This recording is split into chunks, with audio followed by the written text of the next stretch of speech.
My guest today is David Jurasek. He wears a lot of hats, but today we're going to talk about his role as a mentor to men. He invites men to answer the call of their inner king and crack their hearts open wider, love more honestly, and show up more fully in every part of their lives. Today we're going to talk about love, what stays, what slips away, and what we keep chasing even when it hurts. And we're going to talk about what we're truly responsible for in a relationship and when we need to lay down. And talk about sabotage, shame, softness, and strength. The idea today is a couple of old guys, midlife, weathered, but still standing, talking about some of the questions that are tough to answer. David, welcome.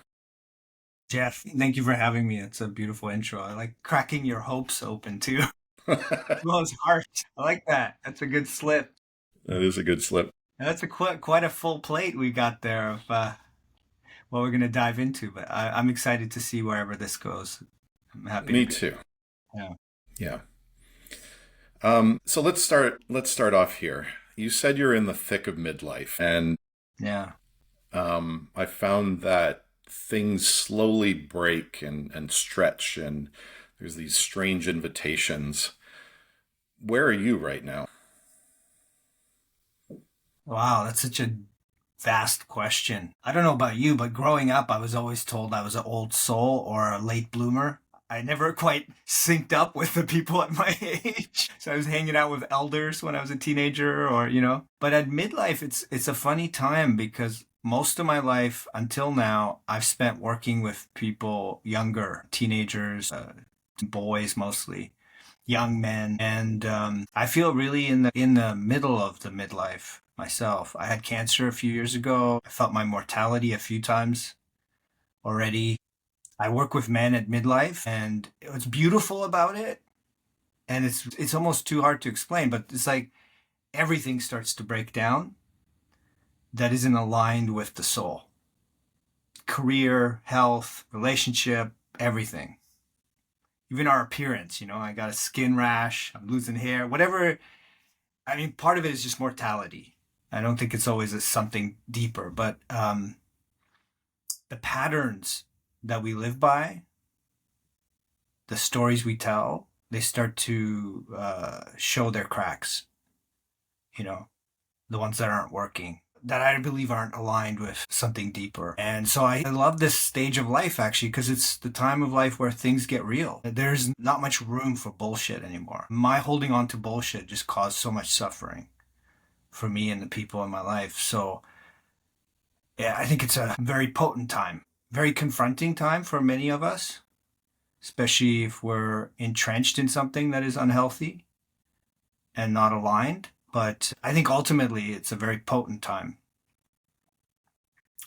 For me personally, I mean, yeah, okay. I've never been healthier, but I've had a lot of health scares.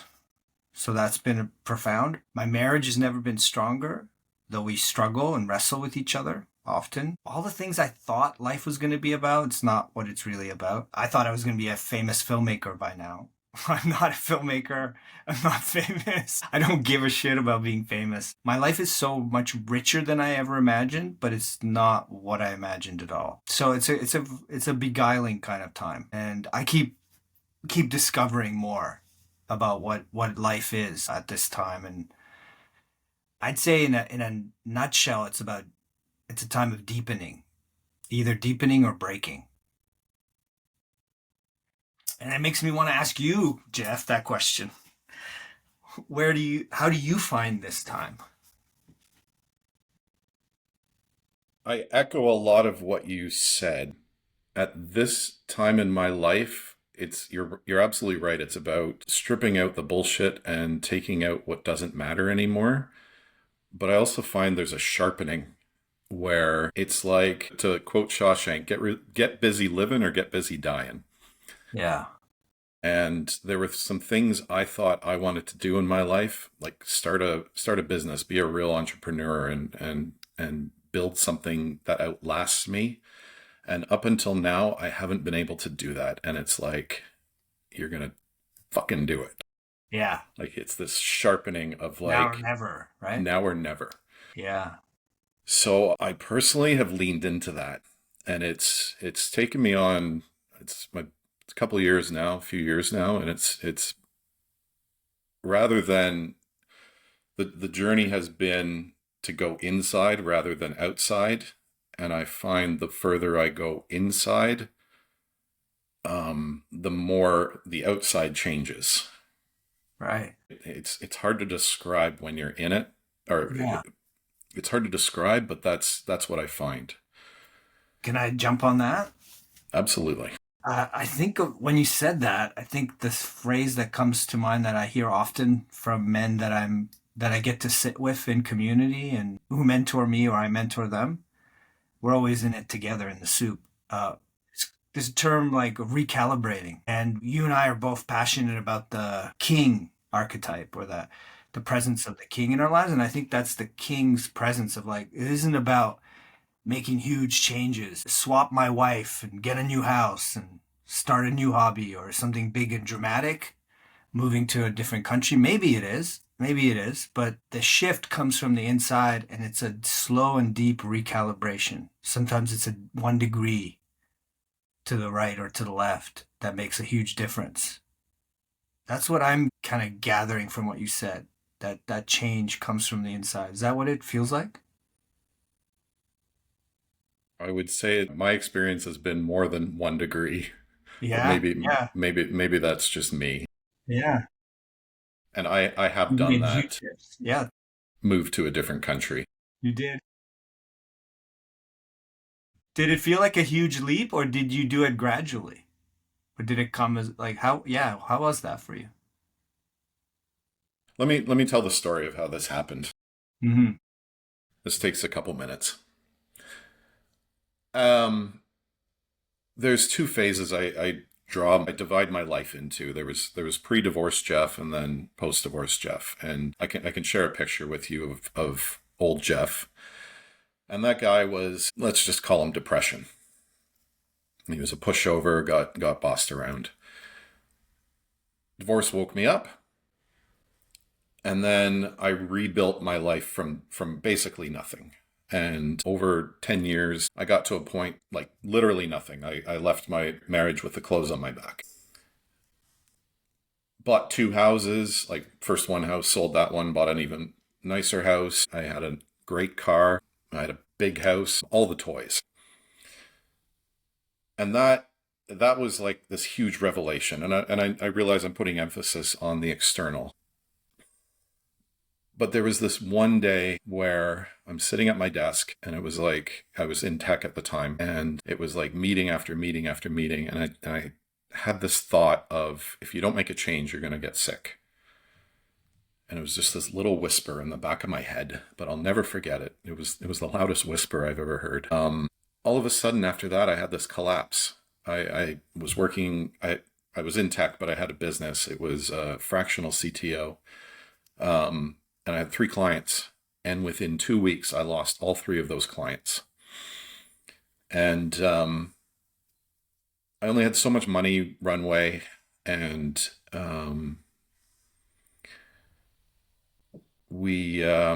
I spoke to my wife about it. And we had this plan that after the kids moved out, we were going to go travel. But we kind of looked at each other and went, well, I guess the message here is that it's time to go travel. It's time. And I don't want to sound like I'm completely irresponsible here. With the kids were with my ex-wife, and they just spent more time with her. And they're at the age where they're getting ready to. Well, they were, you know, more or less off on their own at that point.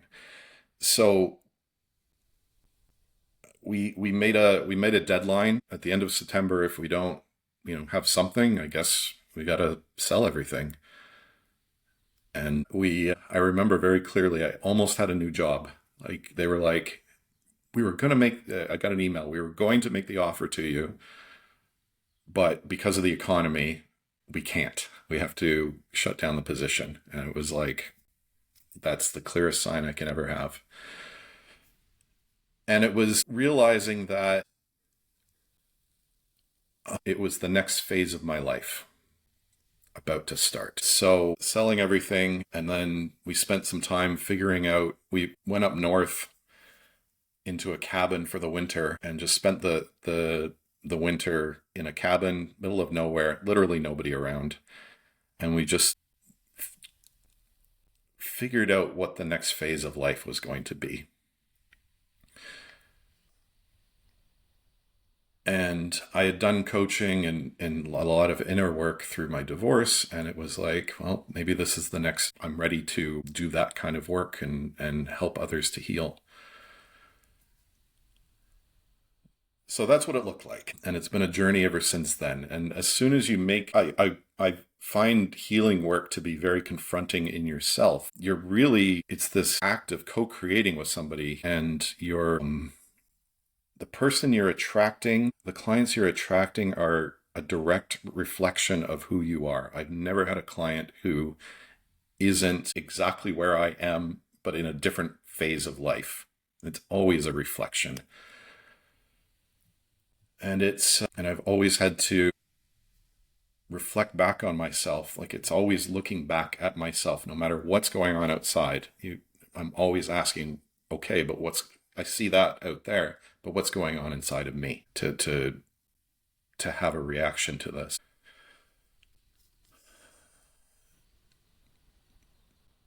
Entrepreneurship is not easy. It's very confronting. I imagine it took a lot of courage to also go into that cabin in the woods and take that time and walk away from the work that you knew to be in that in between unknown place. It was like a 6 month dark night of the soul. Yeah. It was, and my wife had to go away for family. She's from Australia, so she had to go away for 2 months of that. So being on your own in a cottage, middle of nowhere, is a confronting place. If you don't know, you can't not emerge differently from something like that.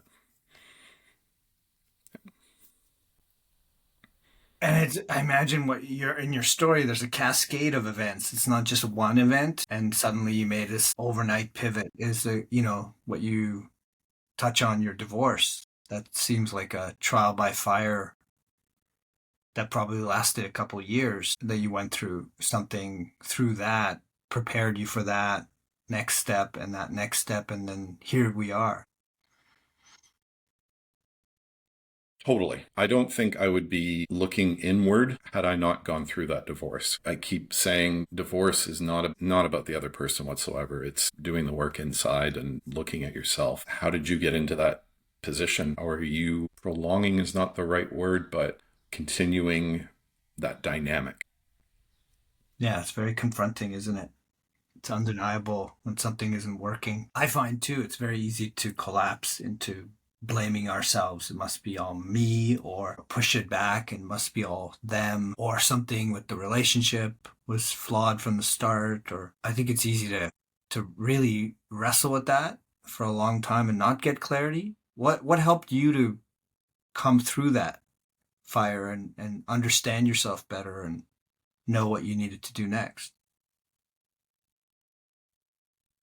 I do think you're not taking, how do I say this? I think you're taking responsibility. You don't, but you blame. So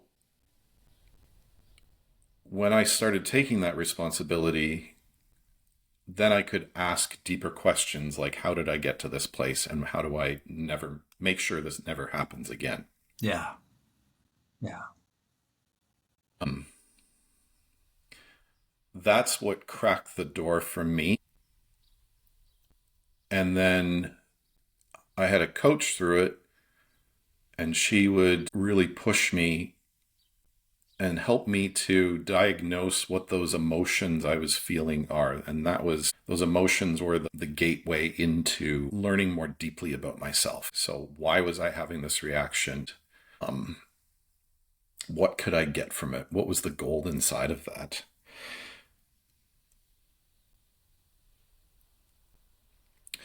So Well, I don't want to shift too quickly here, but you mentioned you were sick a few years ago. Yeah, I had about 6, 7 years ago. I had testicular cancer. Um, it was yeah. I want to touch on the theme of those motions because to me that there's like the ability to gain insight is nice and it's kind of helpful, but to me that's just seeds in our hand without soil, without sun or moisture. And emotion is to me where the real things start to happen when we feel what we need to feel. I was in a stage in my life where I was a sensei and I was running a program, a very successful program at an agency that I loved. And I came home one day, a summer day. It was a beautiful hot day like today, and I was in the shower and I was like washing myself. I'm like, hey, one of my testicles is really big. It's like, oh, it must be riding my bike, something like that. My wife walked in. We have a very small house. And she's like, what? She just notices things right away. She's like, what's going on with your balls? I was like, nothing. Nothing's going on. Just fine. It's fine. And she was like, no, that looks off. Let me touch it. And I was like, okay. And then I felt it. I was like, there's something wrong here. I mean that's the typical male response. Everything's fine. I don't want to deal with it. Um, but it was like something's off with my body. And I went to the doctor. This is a funny story. And he looked at it and he said, it's probably fine. He was doing the mail thing. He wasn't even looking at me. He was typing his notes into the computer. But we're just going to do a biopsy just in case. Don't worry. It's nothing, nothing. And then the next day, it was really quick. Took a day because I went right away. He said, yeah, it's cancer, but don't worry. I've got a guy who's going to see you in a few months. And I was like, okay. So the part of me that wants to hide my head in the sand is like, okay, he's the doctor. I shouldn't worry. It's not a bad cancer. It's a less bad cancer or something. And he's got a guy who's on vacation who's going to come back in a few months. I thought, again, my wife was the one who was like, what the fuck is wrong with your doctor? That's not okay.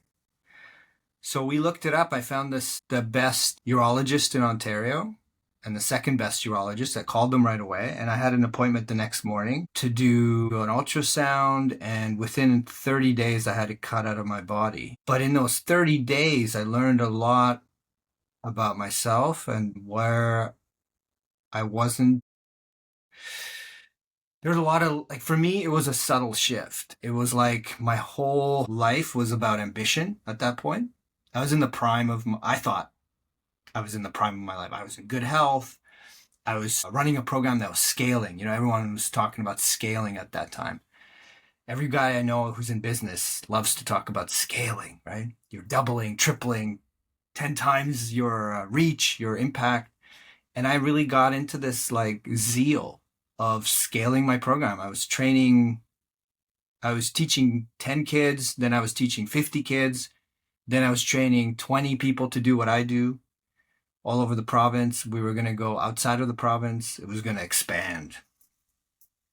But something was wrong. And I have a friend, Larry Nussbaum, who's a doctor, and we talked about cancer. And he said, cancer cells aren't bad. They're not like especially evil or nothing's like, they don't even look that weird. They're just cells that have this program that tells them there are no limits. They don't respect limits. All the other cells in your body kind of understand, okay, you can't grow and you pass this stage because that's not your place. Cancer's like, I don't care. I'm just going to keep multiplying. I'm just going to keep scaling, because I want to grow. So my main priority in life was growth. And here it was eating me up.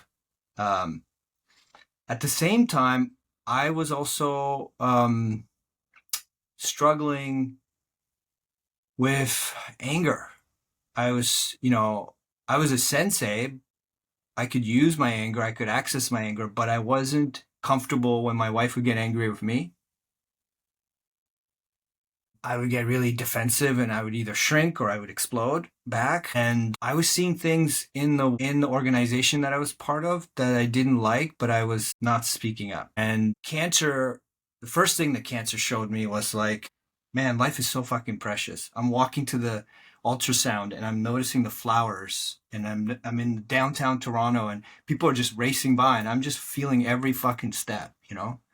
Every breath I have is one step closer to death. I'm going to die. That certainty was undeniable.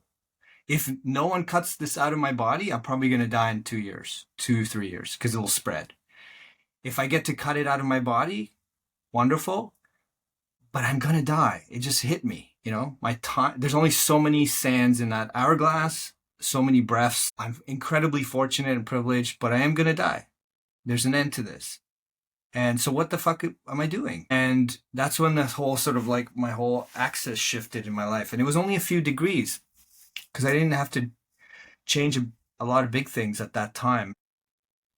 Things sometimes, big changes sometimes come in surprising moments. But for me, it was profound was I shifted from focusing on my ambition and growth to my relationships. Who do I want to spend time with? And with those people that I care about, what do I want to do with them? I'm still ambitious. I still want to do fucking amazing things, but it's focused on the people I'm with and how we're spending that time. And I started to speak up for the people in my organization and I started ruffling feathers and getting other people pissed off. So I wasn't swallowing my anger anymore. I started to have healthier moments with my wife where we would butt heads and then we would get over it and clear the air and feel better. I felt like at that time, I felt like I had a imaginary samurai sword. It was like, no more bullshit. You have no fucking time for bullshit, David. It's killing you. Not especially your own bullshit. I wasn't trying to preach to anybody else. I was like, if you want to hand me your bullshit, I'm not taking it. No, thank you. You can have it back. But also my own bullshit. I'm just so sick and tired of my own shit. I want to live in truth. I want to live in relationship. And that's my North Star. And that's about the time where I've really committed to my marriage more fully than ever before, to my community, you know, of men learning how to relate in a powerful and loving way.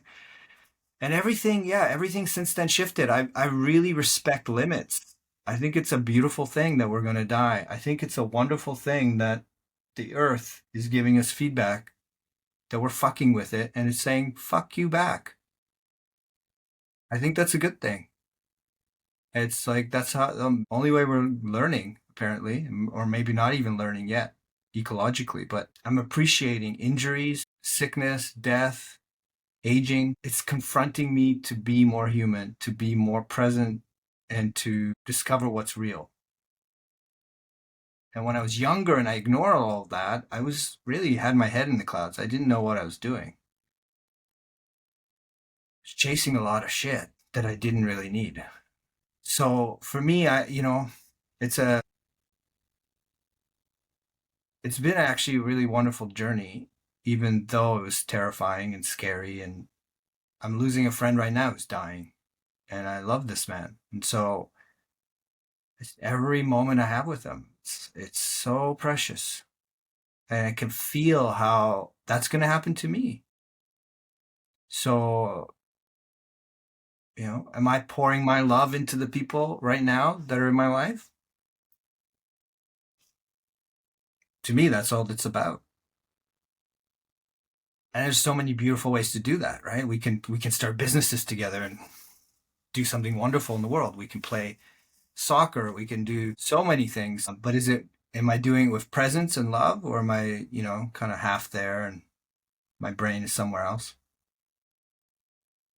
So I love where you went with that. I'm just trying to open the door and you walked right through it. So that's perfect. Can you I think the crux of what you were saying there is that relationships matter above all. And I found I completely agree. And that's something that's developed only in middle age now. But I would have had such a hard time to convince myself even 10 years ago that that's what mattered. What what was the shift for you? No, no, sorry, not where I wanted to. What what is relation from this perspective? How would you say that relationships matter more than accomplishing something? Because I would have said when we were younger, when I was younger, that leaving my mark on the world requires doing something and making something. Yeah. Well, I think all the things I used to think were important are still important, but they're important in a completely different way than I thought. Like that, leaving my mark in the world, right? My legacy or making an impact. I used to think it was an individual pursuit that I had to grow some, amazing skill and demonstrate that and get a lot of kudos and it did something like left a dent and I said, "Look, that's I did that." Whoo.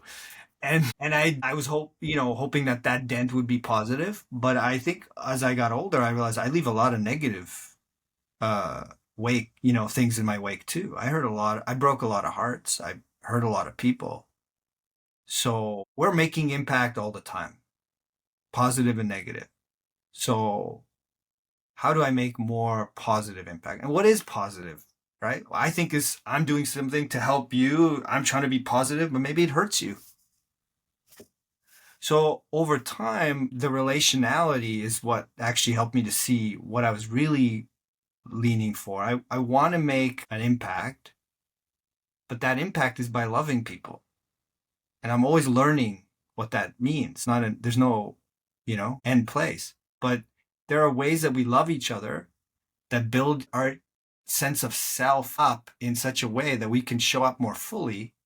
And that's my legacy. My friend who's dying, I'm carrying a piece of him inside of me. His courage, his ability to straight talk and initiate men into their fullness. He gave that to me.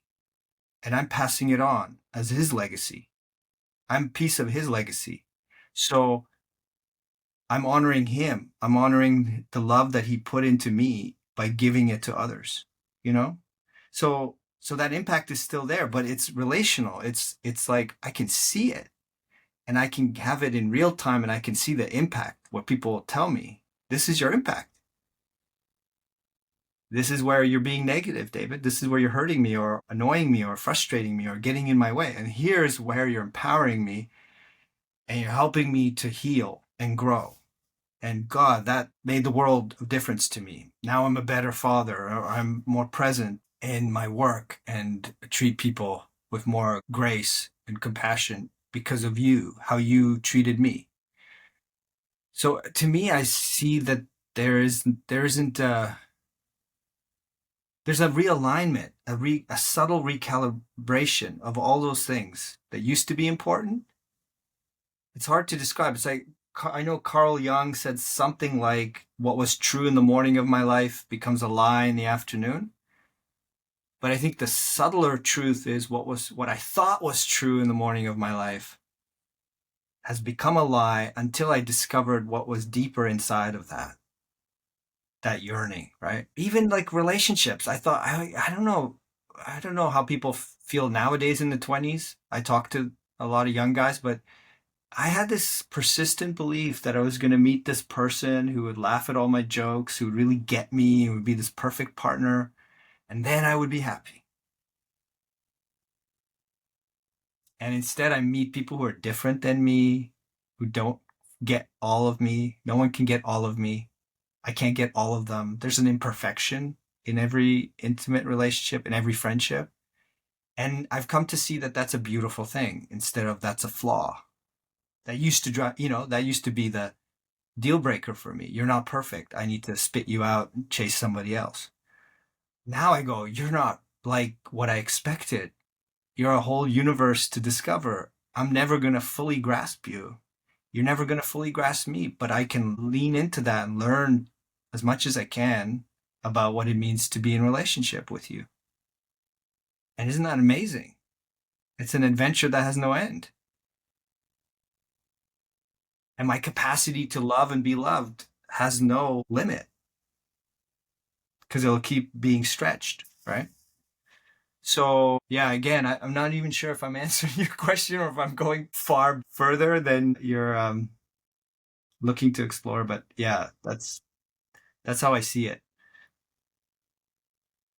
What I'm getting from this is something, well, actually, something one of my mentors taught me is everybody experiences what she calls the baseball bat moment by their mid 30s. And let me explain that. The baseball bat moment is some moment in your life where it's like you're meandering and thinking about what's over there, and all of a sudden you get pow. You have to pay attention to this thing. And there's this choice where either you run away from it and you go and you try to duck the baseball bat, never works, or you go deeper and look at what that moment is teaching you. What do you tell somebody who hasn't had that baseball bat moment? How do you tell them how to navigate it? How do you tell them how to be ready for it? It's funny. If I'm honest, like nowadays when I meet people who haven't had that experience, I think everyone has had that experience, but they're kind of in denial. I say, come back when you're ready. I don't have time for you. I'm sorry. If you're not ready to be a little bit humble, a little bit curious, a little bit willing to look at yourself, I'm not the person to help you yet. And I'm not here to fix anybody either, right? It's not about someone's broken and we're here to fix it, but I actually have deep respect for that, for anybody who comes and says there's a crack in me. And it's fucking confusing and terrifying and troubling. And I oscillate between depression and having moments of clarity and lucidity. And I don't know what to do. And I don't know how to fix my life. And it's breaking and it keeps breaking wider. Help. I have tremendous respect for that because I think that's the crux of all of us coming closer to reality. We all have flawed delusional sense of ourselves in the world until it gets to that baseball bat moment, right? But I think I think it doesn't have to be just one moment. It can be a lot of subtle moments. People sometimes wake up in the most mysterious and beautiful ways. Sometimes it's a baseball bat that smashes some cherished belief and reality, and sometimes it's a beautiful encounter with something sacred or a moment of meditation that they just feel silence for the first time in their brain and they're not associating to their endless thought patterns. I mean, people are surprising. Our Well, capacity. let me refine the Yeah, baseball bat just yeah, slightly. yeah. There's another model where it's the feather, the brick, and the truck. So life gives you the feather. 99.9% of people go, whatever, leave me alone. Then they get the Travis. brick, Yeah. and it clocks them, and they go, ah, whatever. And then kapow. Yeah. Yeah. That's a good analogy. I like that. It does feel like that to me. There's a there's a movie in the East, horror movie, kind of existential horror movie with Tim Robbins called Jacob's Ladder. It's about this guy, I think he's in midlife, and he starts seeing demons, right? And he starts freaking out. They have tails, and he's going crazy, or is he on meds or something? And he goes to see his chiropractor, Danny Aiello, and he's cracking his back, and he tells him all this stuff. It's like his therapist, right? And Danielle Aiello says something like, and I remember hearing this as an 18-year-old, and I had this like premonition of like, this is important. Pay attention to watch that scene again, rewind, you know? He says, maybe they're not demons. Maybe they just appear like demons because you're fighting them and running away from them. Maybe they're angels trying to help you. And I don't even remember how the movie ends, but that really stuck with me. Whatever you resist persists and gets louder. I also somehow, when I was around 18 or 19, I was very depressed and very dark. And I'd say near suicidal almost at that stage. But I went to some event and I picked up a sheet of paper on the ground and I didn't understand it. I rolled it up, I took it home and I put it on my wall for 5 years. And it was a Sufi quote. I didn't even know what Sufis were. And it said, "Dear beloved, dear Lord, allow my heart to be broken 1,000 times so that I may begin to understand love. As an 18-year-old, I was pretty, poetic and emotional and dramatic. But I looked at that and I just stared at that sometimes. I did not understand it until like 20 years later. As a man in midlife, I'm like, that quote explains everything to me. My heart has become hard and calcified and protective, and it needs to crack to actually work, to pump, to to experience everything that life has to offer, to transform negative emotions into positive emotions, to love, to be loved. It needs to stretch, it needs to grow, it needs new experience, it needs to have empathy and compassion. That has to happen. And the more I resist it, the more it feels like a violent crack. The more I embrace it, it feels like a pump. Contract, expand, stretch over time. It's a muscle that grows over time. So, yeah, I love your analogy. I think every man that I've ever spoken to who's on a growth journey has a version of that analogy that's perfect for them. And that's a beautiful thing. When I meet a man in a first time I meet them and they say something like that, I have deep respect and I feel compelled to want to serve them in some way on their journey. That gave me chills. I like that. Yeah. Iron John talks about the wound as the gateway where the second heart enters. Mm. And that sounds very much what you're talking about. And the second heart is when you really become a man. Like you have that calcified heart before that. And it's just all it is pumping. But that second heart is where empathy and compassion and connection live.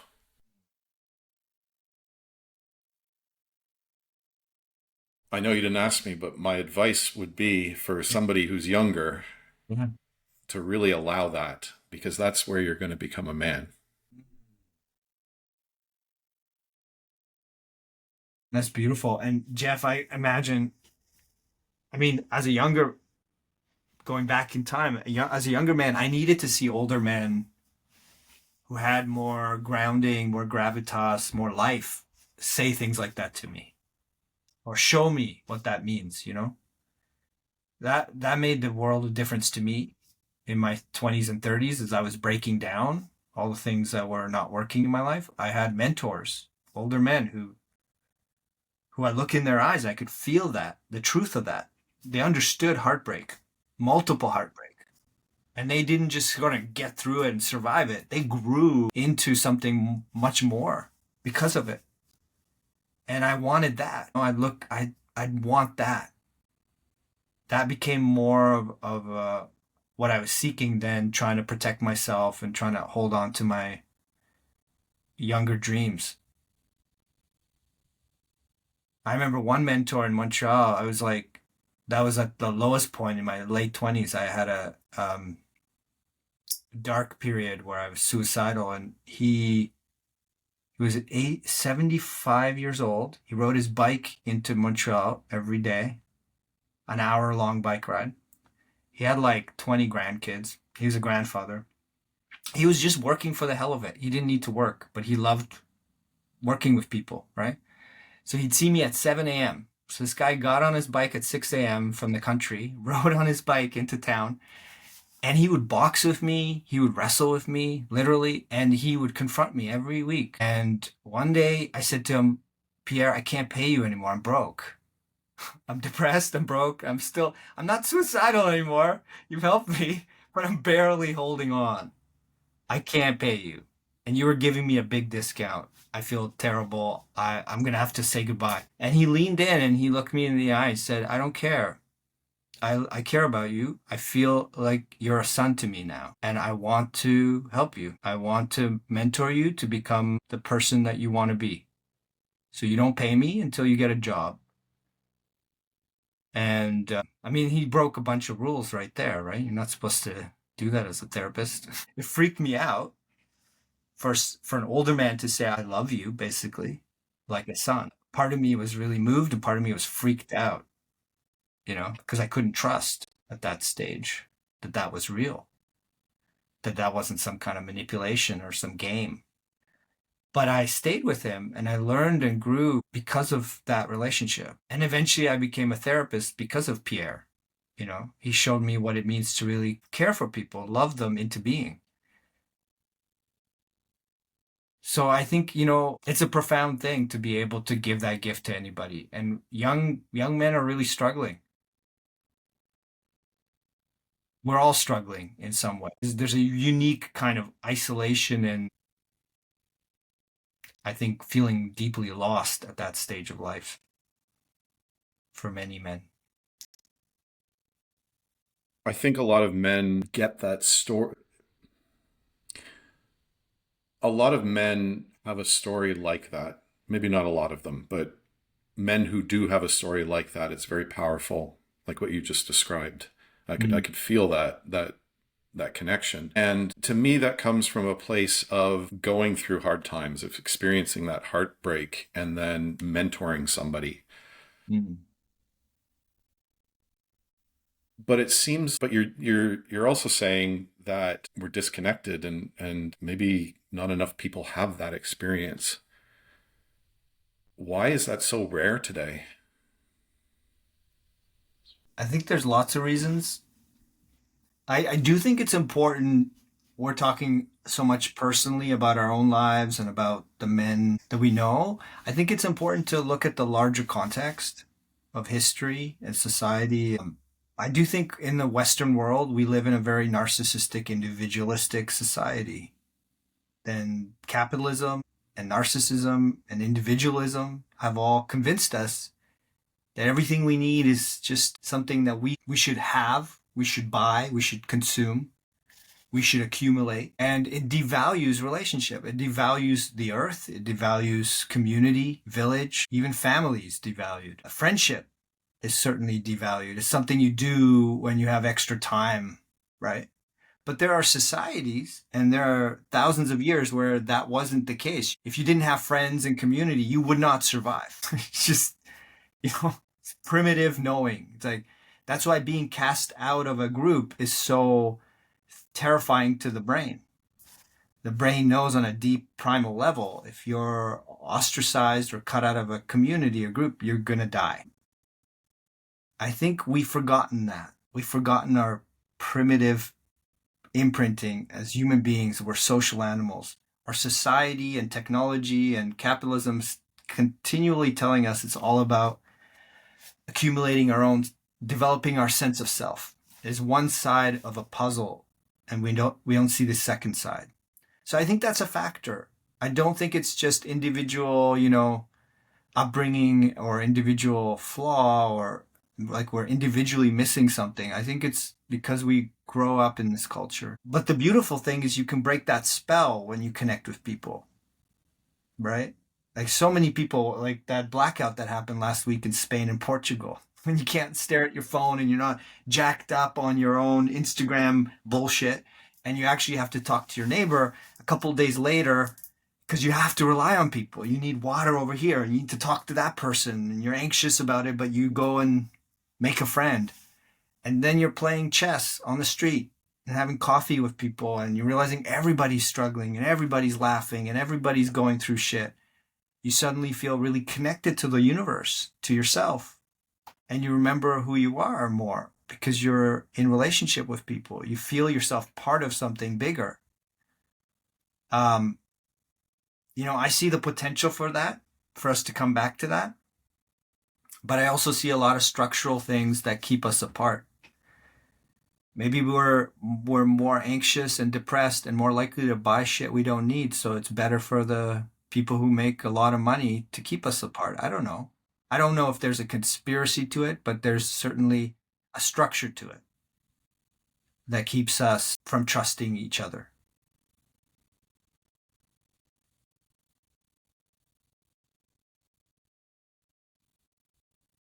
I think though that I agree with you. Both of us work with men, and I'm thinking of the masculine in there, and it's not masculine to be narcissistic. It's not, it's masculine to give more than we take. I'm not saying, you know, the Yeah. feminine is narcissistic. I'm focusing on the masculine here. And whenever I say I work with men, I get one of two reactions, and it's either that's so needed, Yeah, I get that. or there's almost hostil. It's almost met with hostility. Um, what Pierre did for you in Montreal sounds like very much that healed masculine, where he's taking you under his wing and he sees the opportunity for you to grow. Why don't we have more of that? Yeah. I can't answer that really as fully as it deserves, but I can tell you that that's the world that I want to create. And to me, I know that I'm just one person, so I can only mentor so many men, right? I have a capacity limit. But if I can grow a village where more men have developed that generative, mature masculine in themselves, then those men go out into the world and mentor other men. So that's my solution, is to create more village to nurture those men so they have the strength, the courage, the compassion, the depth that men in their lives need from them.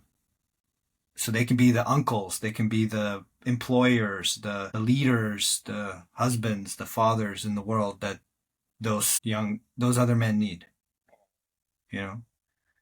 Yeah, I would love to see more. I think there's also like something that, our brain is cued to see the negative, right? The news is full of negative stories, and our brain is cued to, for thousands of years, survival is part of it is to notice what's wrong instead of notice what's working, because noticing what's wrong can save your life faster. I think there are a lot of good men out there, and they're working under the radar, and they're not running fucking companies and being billionaires. Most billionaires are incentivized to be psychopaths, to be honest. They're incentivized and acculturated to be deeply selfish and work towards one goal, which is profit at expense of everything else, right? You can't be in a healthy relationship with a human being like that. Imagine your father or your partners like that. They just want their needs met and maximized all the time, and your needs don't matter. It's terrible. But that's those are the people we see on the magazine covers. Those are the people we see on TV. Those are the people who sometimes rise up in social media and get all the attention, right? Because they're charismatic or because they've got a lot of privilege that puts them into that spot. So, but there are a lot of good men. There are a lot of really good men, and they're human and they're flawed and they got their issues, but deep down they take responsibility. They know how to show up for you. They're reliable, they're learning and humble and real.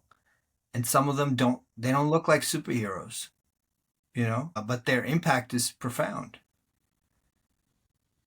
I really I believe that. guess it's boring. It's seen as boring work. Yeah, to me it's the farthest thing from boring, right? I agree. But it's not that sexy work. Yeah. I just got invited actually by some, on Instagram there's a lot of sexy selling of men's work.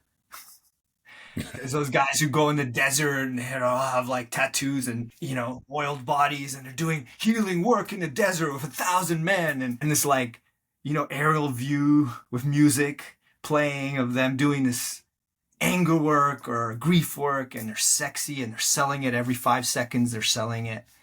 I got approached by one of those communities here in Canada, and I spent a bit of time on trying to get to know these people who are running it, and I just saw that younger self, before I had cancer, just consumed with growth. There wasn't much relationship. They just want to do it bigger, better each time they do it. They want to have 500 men. Next time they want to have 1,000 men. Then they're charging $1,000, and then they're charging $2,000, and they're like growing this empire.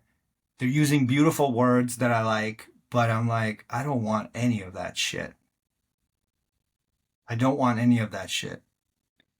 I want men to have mentors for life. I don't want them to spend thousands of dollars on one fucking weekend and come out of it high. and then not know how to relate to their kid or to their wife, or not know how to go back to work the next day because they're flying so high, right? I want men who have mentors and allies and friends, real friends who are there for them through thick and thin, ride or die. And they stop questioning that after a while because they see that those relationships are enduring and profound and worth more than any, accomplishment. To have real, I mean, all those billionaires, do they have real friends? I don't think so. The way they act in interviews, these dudes seem really fucking sad and pathetic. They have, they can't hold on to a relationship. They seem to be surrounded by people who just tell them exactly what they want to hear. They have delusional complexes about trying to escape planet Earth and live in a bunker. Their biggest fear is that the people they hired are going to try to kill them. These are our heroes. These are the sexy guys who fly around the, try to go to moon landings and do rocket ship shit. These guys I don't look up to. I don't feel any admiration, or I don't even find it sexy. I find it sad. I've gotten to be around very rich people in times in my life, and I find mostly their existence is extremely sad. And it's not just their personal failings. I think it's the structure of that class that they don't know how to relate. And a lot of them can be wonderful people, but they're disconnected from reality and they're disconnected from the rest of society, and they live in their own bubble, and it becomes more and more self-reinforcing. So I don't want to end up like that. I want to live in reality with real people, struggling with our lives till the day we die. And we're learning and we're laughing and we're crying together. And we're poking at each other's foibles and weirdness and insanity. And we're always getting a little bit closer over time. That's quite a rant that I just done. I like that. That was good. That was good. Can we pivot to relationships here? Yeah. Yeah. How did I think relationships show so much about you? And I didn't have a healthy relationship modeled to me growing up, so Mm. I had to feel that out. And 100% that was my first divorce, only divorce. My 100% that. Yeah, knock on wood. Um, and even with nope, my wife now, um, I find we still have moments of adjustment where we have to negotiate what our levels are. And that's pretty natural, I think. But we're 12 years in and we're still kind of negotiating that level. How does a man know when he's holding too much or too little of a relationship? That's a question I hear all the time. I bet you hear it too. And I know I've struggled with this. So many of my decisions to break up a good relationship, I had a lot of good relation. I had the luck of meeting incredible people who wanted to love me, and then I had the painful experience of hurting them by breaking up with them, and then realizing afterwards I didn't really have any good reason. But in the midst of that decision, is that confusion of not knowing what's mine and what's theirs, and in that confusion, making the worst assumptions about them, about myself, about the relationship, right? So to me, it's a very profound question. And I often hear it in my community when men have a fight with their partner or something isn't working and they're like, I can't, and they know, they're old enough to know it's not all one way or the other, right? They're not young dudes anymore. They've been around the block, right? So they're aware. But they're like, what's my shit? What's her shit? Because her shit really stinks right now. And I can't stand it. And I'm trying to show her, and she's not taking responsibility, David. She's not taking responsibility. But she's throwing me this shit. But I don't think this is my shit, actually. So there's this or they're collapsed into we had another fight and it's all my fault. And oh my God. I have all of these problems and I don't know if I can do this. There's either a collapse or there's a full pushback, or there's what a lot of men who are honest will be in that wrestling of trying to sort through it. I think what you said earlier really struck me about your own story, about your journey of you had going through divorce, you had these moments of clarity and insight, but then you also leaned into those hard feelings. So for me, I think of it as relational accountability. Accountability in men's work is usually like, I said I would be there at 5. I didn't show up. Damn, I'm not accountable. Oh, okay. I'm taking responsibility for myself. But if it's more subtle, if I didn't make a promise, but there's an understanding, or in my marriage, there's a way that we're flowing and I'm not showing up, I can say, well, you're just too needy. I didn't sign up for that, or that's not how I understood it, or I can play all kinds of games to wiggle out, right? Or I can collapse and say I'm a terrible partner. So there's a lot of ways to dance around it. But to me, something I learned from a guy named Terrence Real, he teaches couples therapists, relational life therapy,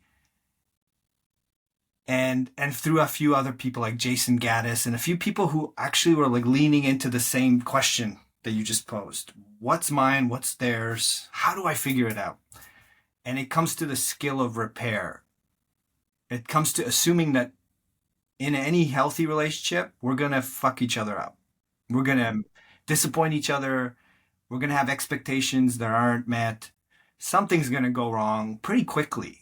It doesn't take very long, right? After you sort of fall out of the delusion of being in love purely all the time. And so then what do? How do you sort out your shit? And I really like this way of thinking. Relational accountability is like, so you're mad at me because I didn't wash the dishes. Okay. And the impact on you is you feel neglected and you needed to feel supported. And because I didn't wash the dishes, you don't feel supported by me. So I can take responsibility. I didn't wash the dishes. I didn't. That's true. I'm owning that lack of doing the thing that you wanted or doing something else. And I can take responsibility for the impact.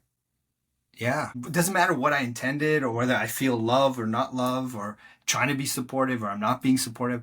The impact is when I didn't do the dishes, for you, it feels like you're not supported and I'm not showing up for you like you were hoping and expecting me to. And you feel sad and you feel distrust in me that you can count on me and all this list of stuff and maybe anger. And if I don't validate and take relational accountability, then you're going to be upset because I'm not listening to you, because I'm getting defensive, because a whole other bunch of shit piles up. So let me cut through that noise, take responsibility for that, and then let me sit with that. Do I want to support my partner by washing more dishes? Maybe I don't. But let's have a real conversation about that. So it's no longer a hidden expectation. Let's go further than that. Let me take responsibility for that and let's see what's next. Maybe I feel remorse because my partner's doing everything in the house and that was the one thing that we did agree on or is reasonable to expect and I'm just being a fucking lazy ass. Shit, I feel remorse. I feel bad. Okay, you're right. Fuck. I let you down. And that's not cool. I don't want to be a selfish asshole in this relationship always taking. It's not equal. So let me step up. But that's going to come from my core, that inner king, right? Who looks at that. Once I've taken accountability, I can give myself the grace and time to check in with myself, my own soul, and say, what's real for me now? And what, if anything, do I need to do? Just learning that took me almost 45, 50 years, right? I'm almost 50. So it took me my whole life I never saw that growing up. When my parents fought, it was just a back and forth accusation. And then it was just like, we're not talking. If my adults in my life did something wrong and I said, hey, you did something that wasn't okay, they would just deny it. They would stonewall. They would do all kinds of bullshit. These are adults, teachers, people in family that you kind of expect to show up. It's like, I think that's a cultural thing. I think culturally we don't know how to take accountability. And I remember being in the schoolyard, and as an adult, when I worked with kids, I saw a lot of how teachers interact with children. We force kids to apologize, but we never teach kids to take accountability. If I punched you in the schoolyard as a kid, we both get dragged to the principal's office. I'd say, well, Jeff started it. He called my mama this, and I could make up a lie or whatever. And then the teacher would go, based on the reputation, and go, David's the jerk. David apologized to Jeff. Jeff is a nice kid. I don't believe your story. You apologize. How does that solve anything? Right? You're not going to trust me more or feel safe. But the teacher gets to feel like, I did something. I once went into a daycare where I saw an elderly woman. She was like 70. She was just like an elder who mentored all the other caregivers. She did this beautifully. She went up to 4-year-olds. 4-year-olds fight all the time. They're playing and then, you took my toy, and they start smashing and storming. And she walked up to both of them and she said, what's going on? And she listened to each of them. And then she'd say, what do you want from the other person? And she would get them to talk to each other and repair. So you feel hurt because he took your toy. Do you understand that you took his toy and that he's hurt? He's crying now? You get it? Okay. What do you want? Okay. You want to play with that toy because it's not fair. He's had it for 3 hours. Yeah.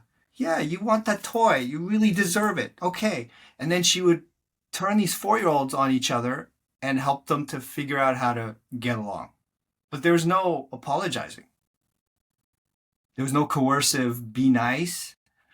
And there was no like, who's the bad guy here, right? She understood this as an elder. And I watched that and it just sank in for me. This is what's going to help me be in a healthy marriage. This right here. If I don't learn how to do this and get used to doing this, I don't know how I could live with somebody. Because the conflicts pile up, the resentment piles up, and then you just like, I don't fucking like you. Get out of my face. Yeah.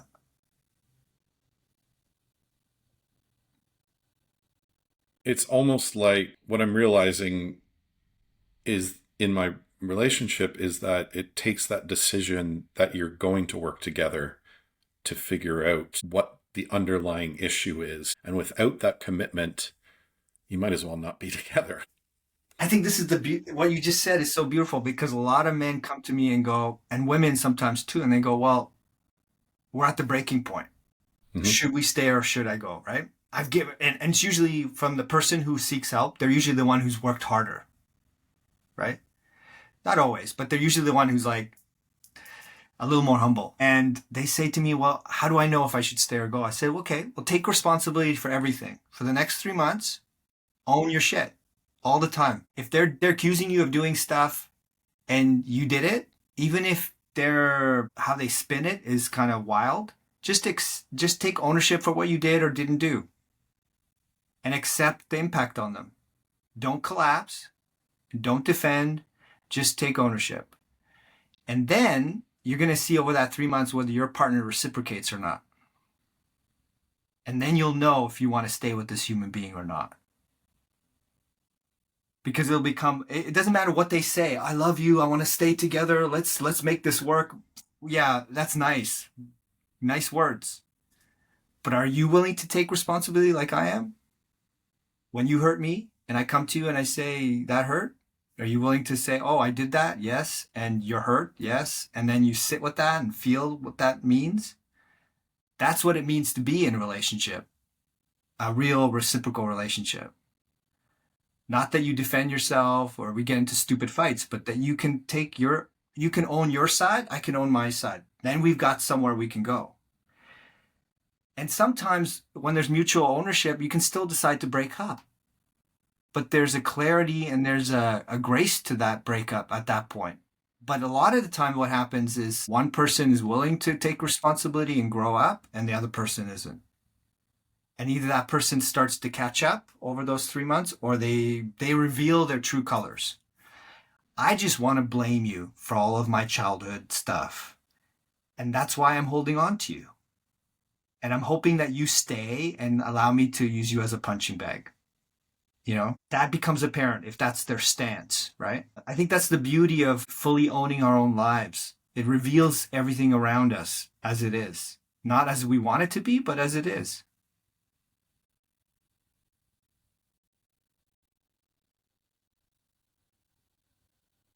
Yeah, that's beautiful.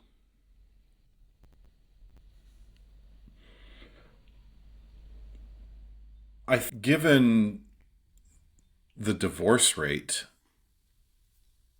and the divorce rate of second marriages and third marriages, it's like 50, 60, 70, first, second, third. And then that doesn't even include the number of people who have checked out of their marriage. How do you get to that point where you decide to commit to this person? You mean like recommit to them after you've been No, for a so the new. spark fails, Yeah, right? And then usually you go through that honeymoon phase, the hormones fade, yeah, and then you're like, you kind of slowly distance yourself over a decade. yeah.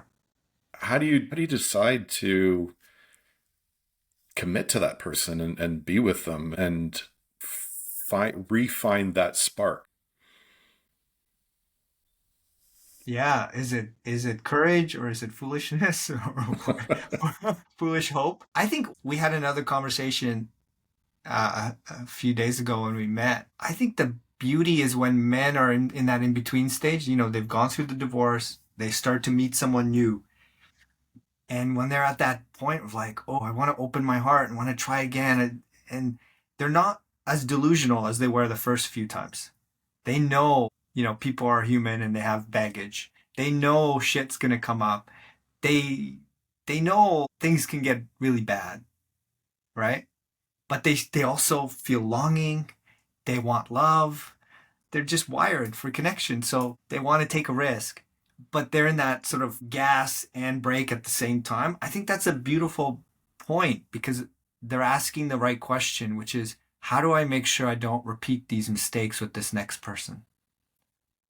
And if that drives them to try to seek answers, not why, and I'm a fuck up, but why did I do that? And how do I make sure I don't do that again or I do better next time?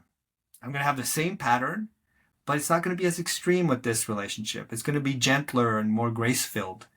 You know, But we don't you don't. find a lot of men go, it's your fault? Like they're blaming the other person without being even aware that they're in their own pattern.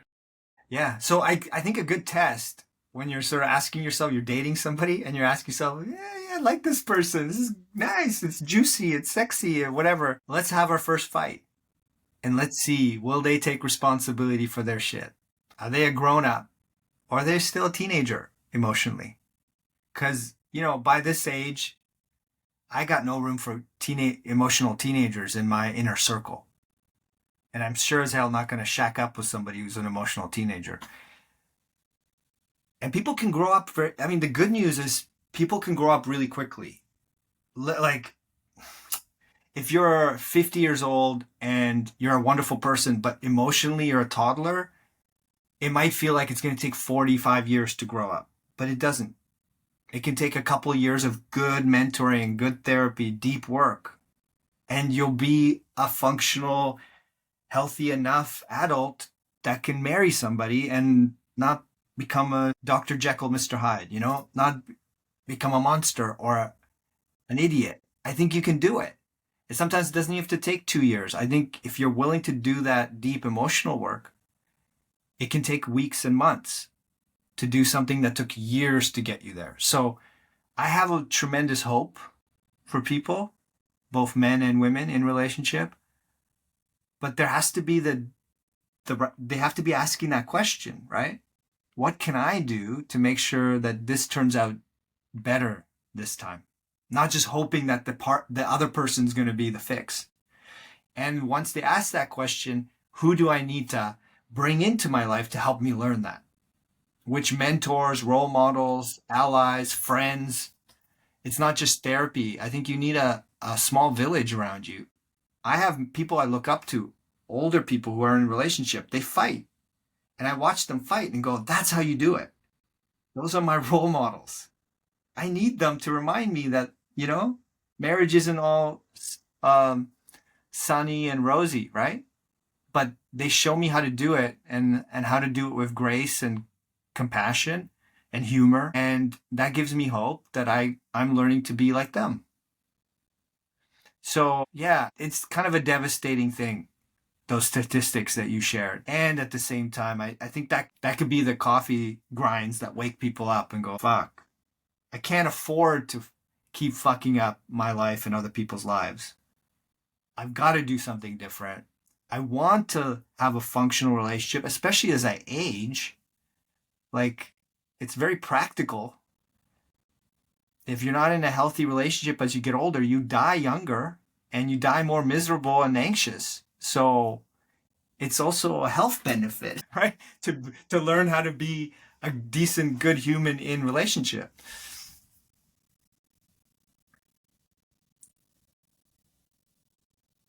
I think before, as I mentioned earlier, the old Jeff, pre-divorce Jeff, I don't think he saw colors in life. And Hmm. I think it was a very gray existence. Hmm. And it felt like I hadn't even lived. And it was a fucking fight. And I scrapped every single inch to get to a place where I could get my head above water, above that stifling grayness. Um, and sometimes, and I think that's where the emotion comes in, is I had to get really fucking angry to see what I was missing out on in life. And that's what got me to kick and punch and fight and swim till I could, break through. Jeff, that I love that. The image of you fighting for love, trying to break through to create that life that you needed and wanted that was waiting for you, but you had to fight for it.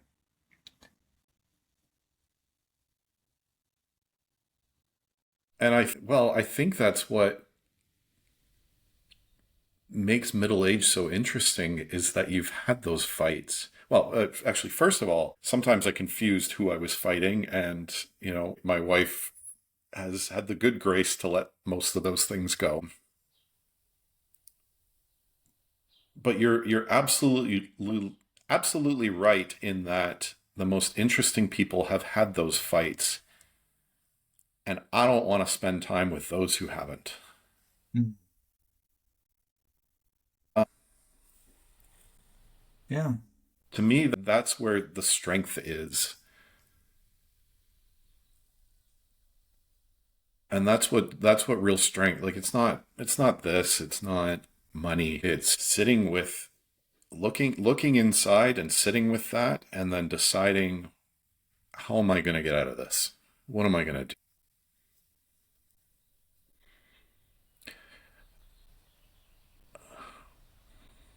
Yeah. There's so much strength in there's so much what you said. It's a quiet strength. It's the strength of the I could slam the door and walk out, or I could take a walk and come back and sit down and breathe deeply and say, okay, where are we at? And sometimes you do slam the door, but Yeah, you still come back. you It's come that back. decision to come back. Yeah, yeah, and the strength to say, okay, I feel righteous and wronged and hurt and betrayed or whatever it is, and there's another side to the story that I don't know, and I'm willing to put my own righteousness down for a moment to try to understand the other side, to expand my mind, to open my heart, to know there's more to the story. That takes enormous strength, courage, wisdom. As a younger man, I didn't have that.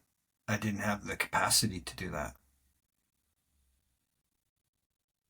But I think that the beauty is we've both learned that, right? We've learned that through life, through the women that stayed and loved us, and through men, through our own inquiry and willingness to keep making mistakes and wrestling with it.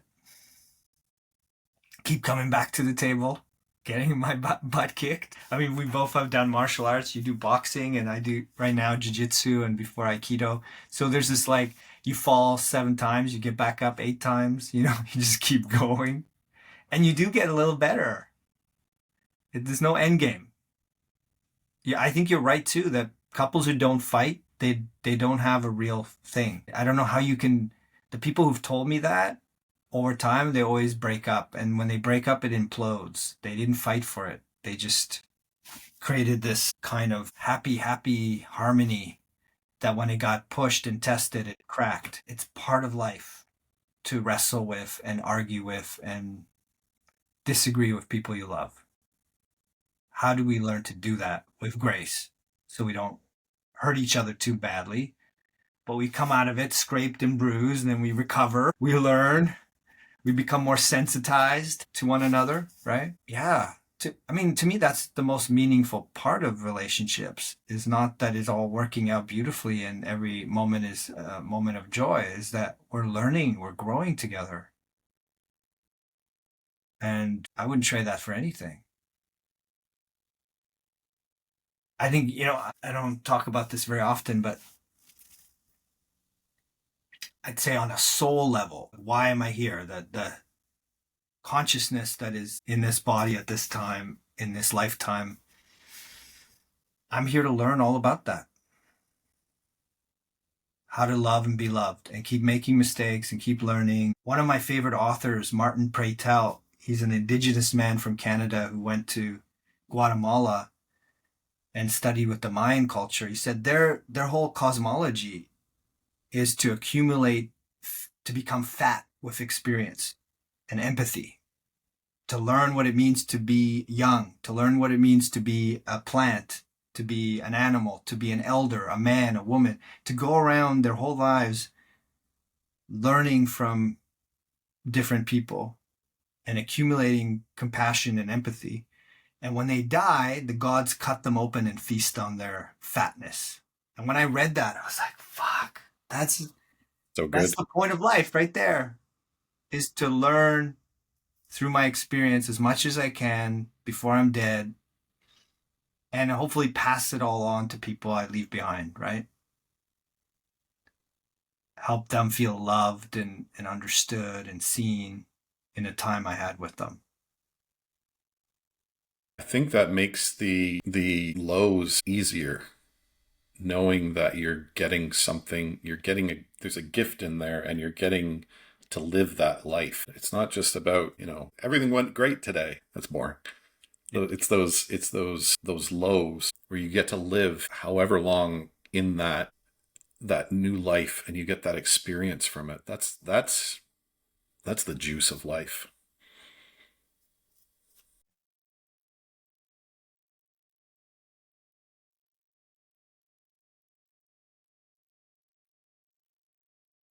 How many ways can my heart crack and break that it hasn't already? And how is that going to teach me to be softer and more present and more alive and more able to understand?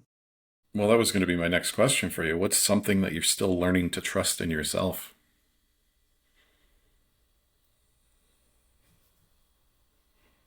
My friend Owen, who's in the last stage of his life, he has this phrase that we don't overcome or fix our problems. We just outgrow them. So like we keep circling the same problems till our deathbed. But over time, that circle gets wider. So we can have more sense of humor about it. So all of the stuff that I've been learning in my life, I haven't finished learning. I can't really say, oh yeah, I understand that now. Okay, bye. It's like, no, no, it's back. All right, okay. I'm learning about power, how to hold power responsibly, but also how to let it go and share it in my community, empowering people, but also learning to step in when people aren't holding power. That's the thing I'm always going to be learning. I think it's It's moment to moment. It's like you're on a balance thing, and oh, I got it, and then oh, I got it. It's like that, you know? How to hold power with people in a good way. I'm learning a lot about love, how love can be eviscerating, confronting, and annihilating one moment, but it can be experienced as grace and in an embrace and an acceptance the next. It's such a powerful force that I'm only just understanding the edges of it at times. And as I get older, this isn't something I focused on growing in the first half of my life, but wealth is very interesting to me. How do we grow wealth in a way in our lives that benefits all the beings around us? And I don't just mean financial wealth. Like we're tending land here, right? Like how do we keep the soil rich, make it soil richer than when we found it? How do we take all the wealth we have and not squander it or hoard it?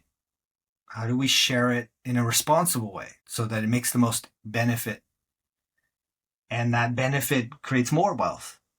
I think there's a deep intelligence to that nature has, that I'm just really in kindergarten about. But I keep learning from people who are good stewards. Yeah, those are some of the things. What about you, Jeff?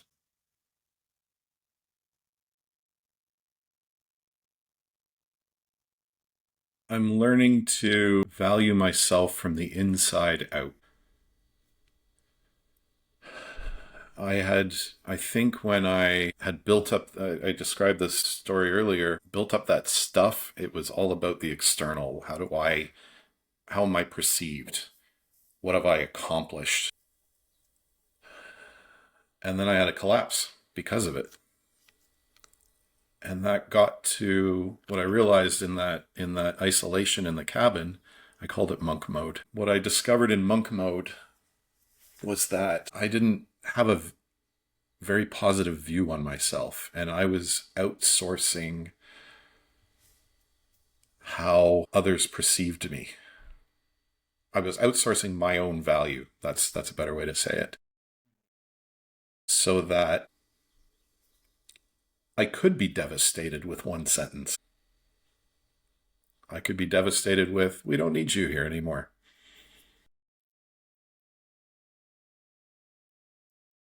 And I think I'm of the same age or similar age of you. And I completely agree things can turn around quickly, but they can also take their time. Yeah. And having to relearn that, like that feels like this atrophied muscle inside that I'm not even aware of. Forget the calcified. It's buried way under there, and I didn't even know it was there. And slowly but surely, it's coming around, and I notice it. I notice it there.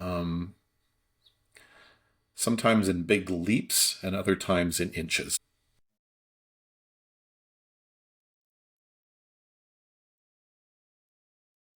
That's my work right now. So when I say go inside it, I don't mean in the narcissistic sense. I don't mean in look at how great I am. I mean like Digging in the dirt, the soil. digging in the dirt, getting your hands dirty. There's a beautiful Peter Gabriel song, Digging in the Dirt, that I love. Finding all the places we got hurt, digging in the dirt. Uh, it's so rich what you're talking about. Uh, I think this is why I love being middle aged and working with men who are awake at this stage of life. It's so rich. There's so much treasure to be discovered. There's so much to be reclaimed. There's like the story is so fascinating. Where the young man's story of climbing the mountain and showing off is so fucking boring to me. I'm so tired of the hero stories. But the story of the warrior who comes from back from battle and his life is a mess. Man, fucking love that story. There's so much depth and double triple meaning to everything, and symbology and past, present, and future colliding. There's like so much in the stories that we're living, right? And if you collapse it into I'm depressed, and take some meds and numb yourself, then you miss that. But if you can get resourced and get allies and help you in this phase of life, that soil is so rich. There's so much to be gained.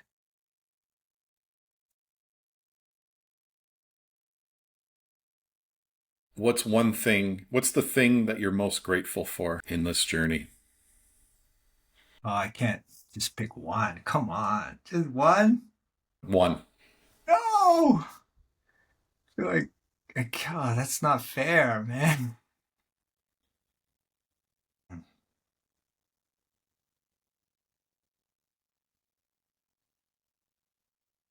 I'd have to say I'm grateful for my wife. She and I have gone through so much heaven and hell together, and what an incredible human being to be committed and devoted to the love between us, even in moments where I felt, lacking or I've lost touch with it. Yeah, uh, she's an incredible woman. I'm so lucky to be on a journey with her. And we get to fuck up, and then we get to come back together and learn and grow and deepen in love because we both choose that again and again and again. Yeah, that's what I'd say. What about you, Jeff? Just one. I think it's going to be the same thing. Yeah. I think she brings colors I wouldn't even known to look for. Mm. Sometimes I come, like I said, I come from tech, and sometimes you get this tunnel vision of logic, and sometimes I get annoyed with her for being too emotional or jumping around. But then if I just open to that, like, holy fuck, I can't count the number of doors she's opened because of that. And life's just so much more interesting when you have those contrasts. And, maybe one day logic is needed, but maybe the next day it's seeing some of those colors.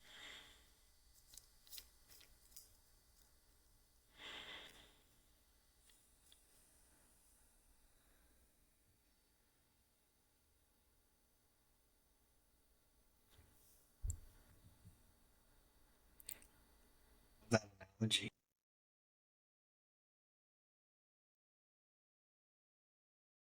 So let's wrap it up here. Let's leave it here.